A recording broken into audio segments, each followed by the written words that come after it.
Namaskar. Welcome to the discussion of the second part of the poem Elegy written in a country churchyard. Dear friends, let us read the lines. Far from the madding crowd's ignoble strife, their sober wishes never learn to stray. Along the cool sequestered vale of life, they kept the noiseless tenor of their way. In these lines, as you know, the poet is talking about, or the speaker is talking about, the peaceful, calm, quiet, and serene life of the villagers, the country folks. He says these people are far from the madding crowd and their ignoble stripes. What is ignoble? Ignoble means which is not respectable or honorable. Strife is problems, difficulties, conflicts of life. Those people who stay in the city, they find life more difficult than those people who stay in the villages. Usually, the villagers, according to the poet, do not try to become famous. They do not run after fame. They do not run after wealth. So they are happy with whatever nature has provided them, whatever life has provided them, and they try to live happily with whatever they have got. So they are far from the madding crowd. There is a madding crowd in the city. There is a mad rush for wealth. There is a mad rush for money. There is a mad rush to maintain your life. So these people are far from that.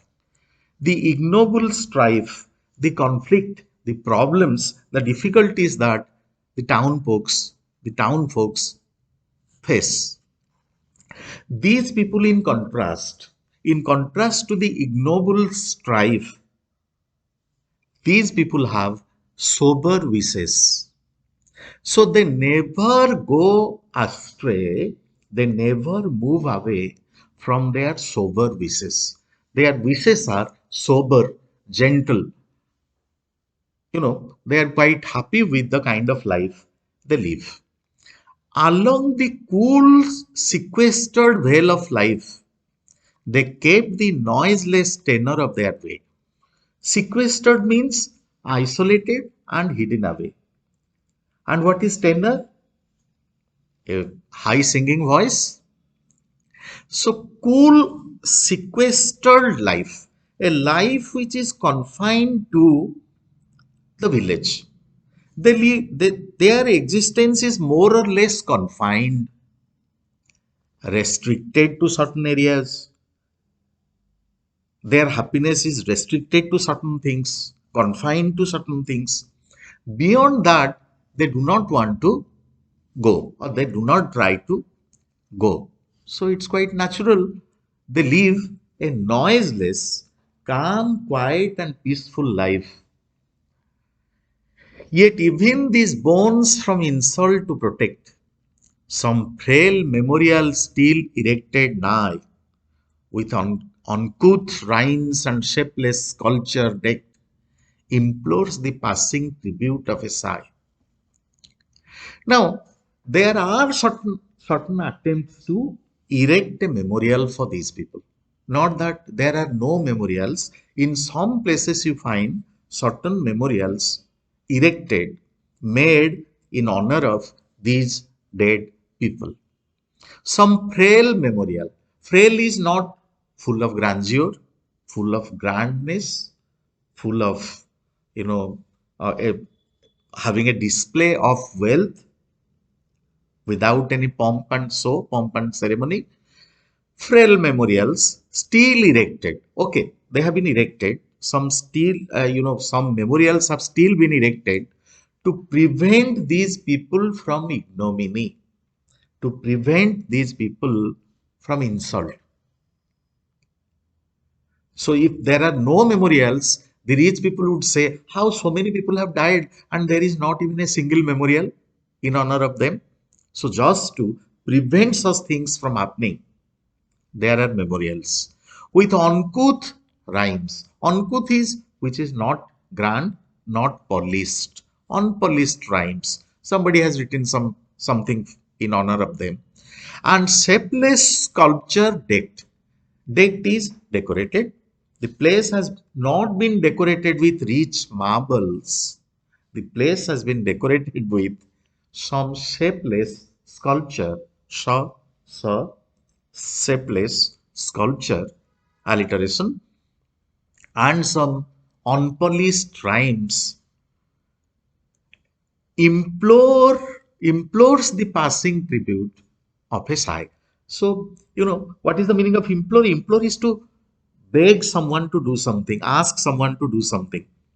These lines ask the passerby, whatever memorial has been erected, these memorials still demands a sigh from the people who pass by them.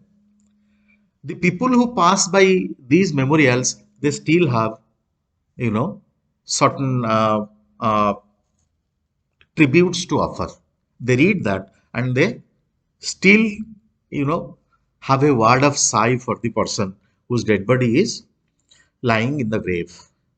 Their name, their years, spelt by the unlettered muse, the place of fame and elegy supply, and many a holy text around his trees that teach the rustic moralist to die. What is written there? Their name, their years. You must have seen that the name of the person is written there. When he was born and when he died, these two things are written. Spelled by the unlettered muse. Muse is a spirit of creativity. So if it is a spirit that inspires creativity, how can that be unlettered? So if it is a spirit that promotes creativity, it cannot be unlettered, uneducated. So this is an irony. Irony. Spelt by the unlettered muse. So here unlettered muse refers to that uneducated person, not highly educated person who writes the memorial. Some the place of fame and elegy supply. Even some poems are there. Some lines of poems are written there on those memorials, and many a holy text around his strews. This muse, see here refers to the muse. Strews means scattered here and there. So, there are lines from the holy texts also that teach the rustic moralists, that teach the rustic people that rustic is someone who belongs to a village, that uneducated village people, these lines teach them the inevitability of death, how death is certain, and how gracefully you can face death, how honorably, how gracefully you can face something that is inevitable. So there are lines in the Bible, there are lines in holy books, in scriptures, which tell us how to face death. Even some lines from there have been written on the memorials. For who to dumb forgetfulness a prey, displeasing, anxious being ever resigned, left the warm precincts of the cheerful day, nor cast one lingering look behind. Longing, lingering look. Law, alliteration. You know, so these people, of course, they are not running after fame. These people do not have any greed for wealth. They are often forgotten by their next generations. Their contributions are forgotten. They are A prey to, they fall a prey to forgetfulness. Personification of forgetfulness. As if forgetfulness is a man and they fall a victim to forgetfulness. You know, they resign to their fate. Resign is what?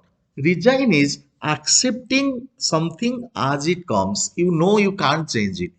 So when you know you can't change it, what happens?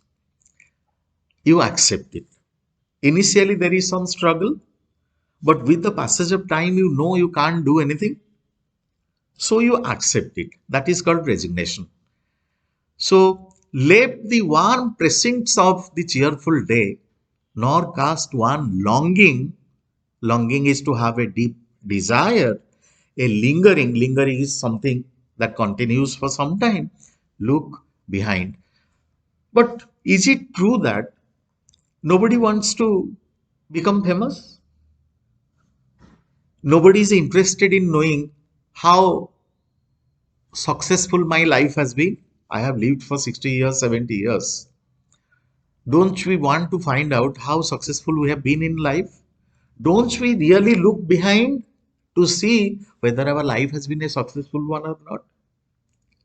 So some of these people might be doing that. On some fond breast, the parting soul relies. Now this is the reality of life. Who is the fond breast here? A friend. Obviously, the dying person is the parting soul. Parting soul, parting is getting separated. Who is this parting soul? The person who is dying. So the person who dies relies on, depends on a friend. A friend, in other words, a fond breast. Some pious drops, pious is pure, holy, drops the closing eyes require. Now those people, ତମେ ଦେଖିଥିବ ହିନ୍ଦୁ ଧର୍ମରେ ଯିଏ ମରିବାକୁ ଯାଉଛି, is lying in death, lying on the death bed, ଆଉ ସେ just before death ତା ପାଟିରେ ନିର୍ମାଲ୍ୟ ପାଣି ଦିଆଯାଏ, right? ତ ସେଇଟା ଗୋଟେ ରିଲିଜିୟସ୍ ଚିନ୍ତାଧାରା। ସେମିତି ଯିଏ ମରିବାକୁ ଯାଉଛି, he wants something divine, something pious to be given to him। ତେଣୁ ଏଇଟା ତ ଗୋଟେ ନ୍ୟାଚୁରାଲ କଥା। Who can do that? ଯିଏ ମରୁଛି ସିଏ ତ ନିଜେ ଭାଗବତ ପଢିପାରିବନି, ଯିଏ ମରୁଛି ସିଏ ତ ନିଜେ ଲାଇନ୍ସ ପଢିପାରିବନି। ତ naturally everybody depends on friends, fond breasts. Even from the tongue, the voice of nature cries. The voice of nature. Nature is again, uh, you know, uh, personified. This is personification, as if nature is speaking from inside the grave. Even in our ashes, leave their wanted fires. Wanted fires are passions, desires. You know, the spirit of the person cries out for remembrance. The spirit of the person wants that there must be some who remember them fondly, who remember him fondly. So it is quite natural. Everybody wants that. For thee, who mindful of the unhonored dead, does in these lines their artless tale relate. If chance by lonely contemplation led, some kindred spirit shall inquire thy fate. So, for thee, the poet is saying, or the narrator is saying, who mindful of the honored dead. These, the people who have died, they are unhonored. They have not been properly respected, honored by the next generation. So, let me write something about them. So let me write something. What should I write? I should write stories of the forgotten lives, artless tales. Right? So let me write stories of the forgotten lives, so that if by chance a lonely contemplation led, law sound, alliteration, if by chance somebody like me comes there, somebody like the speaker comes there, some kindred spirit, some kind spirit, a genial person. If by chance he comes to the spot, comes to the place, if by chance he is interested in death, suppose he is inquiring about death, suppose he is interested in life and life beyond that. When he comes, okay, something has been, he reads that something has been written about these people who are lying there, whose dead bodies are lying in the grave. He might take some interest. Who knows? Haply, some hoary-headed swain may say, oft have we seen him at the peep of dawn. So, hoary-headed is a grey-haired, swain is a country fellow, one who belongs to the country, one who belongs to the village. So it may so happen that a country fellow might say that oft have we seen him at the peep of dawn. So when dawn came, when the sun started rising early in the morning, we saw him. We saw the poet or the speaker somewhere here, moving around in these valleys, brushing with hasty steps the dew away. He was walking on the turf. He was walking on the grass here. And he was walking hastily, quickly. And with his quick steps, he was brushing the dew drops of water that collect on the grass, especially during winter in our parts of the world. So he was walking on here, on this turf here, on this vale here, on this valley here, and with his feet he was brushing the dew away, and to meet the sun upon the upland lawn. So he moved this way upwards when the sun started rising, or sun started uh, sending its beams. There at the foot of yonder nodding beech that wreathes its old fantastic roots so high, his listless length at noontide would he stretch and pour upon the brook that babbles by. And that man might inform the seeker, one who is trying to find about more things about me, more things about the speaker or the writer, that they are at the foot of yonder nodding beech. So beech is a tree. That tree there. So near that tree, under that tree, that wreath is to a circular, flower, collection of flowers in a circular shape. So here this is a verb. That is a wreath. Here this is a verb. Wreath is, it winds itself. The the the old fantastic roots. The roots are there around the tree, so high. His listless length refers to the tired body. So he was at noontime, he was lying there. He was taking rest. On that stretch, he would be stretching his body there below that tree, whose roots are, winding on the tree, and pour upon the brook that bubbles by. Bubble is a sound. Brook that bubbles by. Ba ba ba sound again. Alliteration. See how many alliterations the poet has used here. And at times he was gazing upon the brook. Brook is a stream.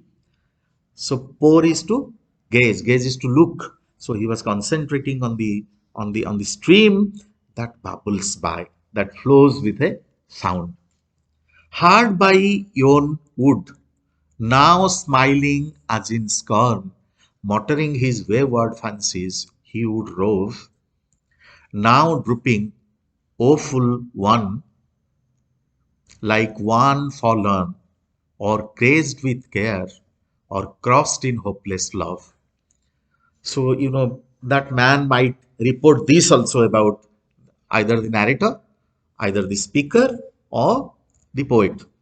You know, by that wood, he was moving. He was smiling as if in scorn. Scorn is hating somebody.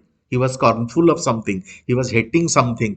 Uh, he was smiling like this, muttering his wayward fancies. And while he was moving here and there, he was muttering is speaking. He was speaking something. He must have met many people, especially those who are a little mad, crazy people. Those who walk by and they mutter things to themselves. They speak to themselves. So, that man might say, ଯେ ହଁ ହଁ ମୁଁ ତ ତାକୁ ଦେଖିଥିଲି କାଲି କଣ ଗୋଟେ କହି କହି କହି କହି ଯାଉଥିଲା ତ. He was saying something to himself. And he would rove. Rove is to move here and there. He was moving here and there. He was roaming around. At the same time, he was muttering things to himself. He was speaking things to himself. Now, drooping, woeful one. At times, he was looking very extremely awful, as if he was unhappy with something, dissatisfied with something. So he had a dissatisfied look.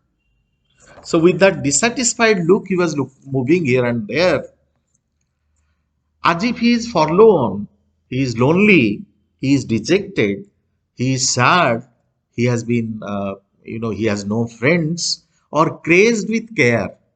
Perhaps care doesn't mean somebody is taking care of you. Care means cares of life, anxieties and worries of life. So perhaps the worries of life, anxieties of life, problems of life were too much for him. So he was just like a mad person. He was moving here and there, or crossed in hopeless love. Perhaps it was a hopeless love for him. Perhaps he loved somebody and he was rejected. So once he was rejected, so he felt very bad and he was moving dejected, sad, in an angry mood. He was moving here and there. He was sad and sorrowful. With that kind of a look, he was moving here and there. One morn I missed him on the customed hill. This is the usual place where he comes, the hill there. Usually he comes to the hill there. This is the place around the hill he used to roam around. He used to move around that place. But one day I didn't find him there. Along the heath, near his favorite tree, I didn't find him. The valley was there.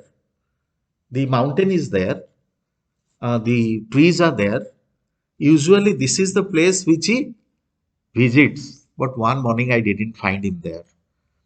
Another person comes and he says, nor yet beside the reel. Reel is a stream. I didn't even find him beside the reel.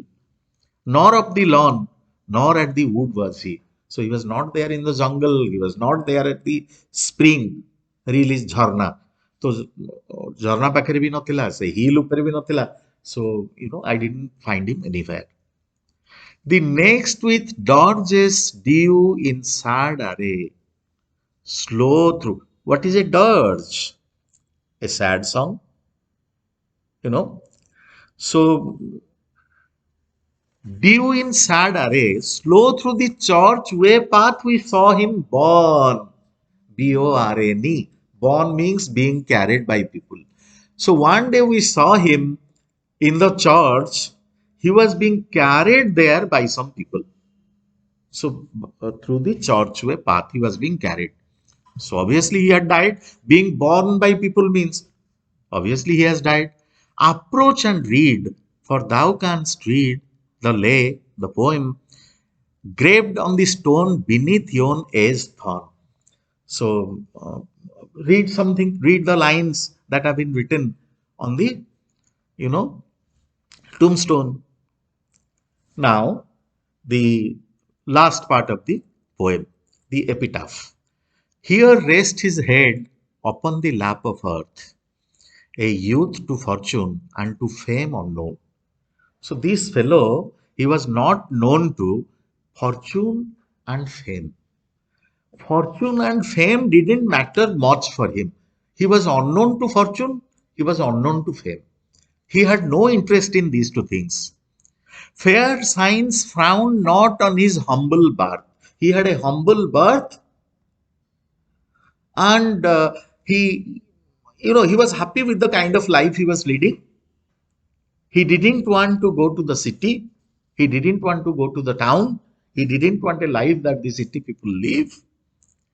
And melancholy marked him for a role. He looked sad, melancholic, grief stricken at times, but that was the kind of life he lived. Large was his bounty and his soul sincere. So his soul was very sincere. Heaven did a recompense as largely sent. Recompense, he was compensated.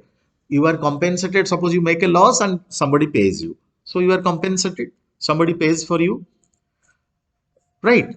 So heaven, because of the life he lived, heaven gave him, compensated him.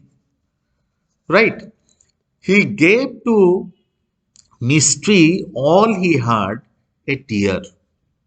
He gained from heaven. It was all he wished, a friend.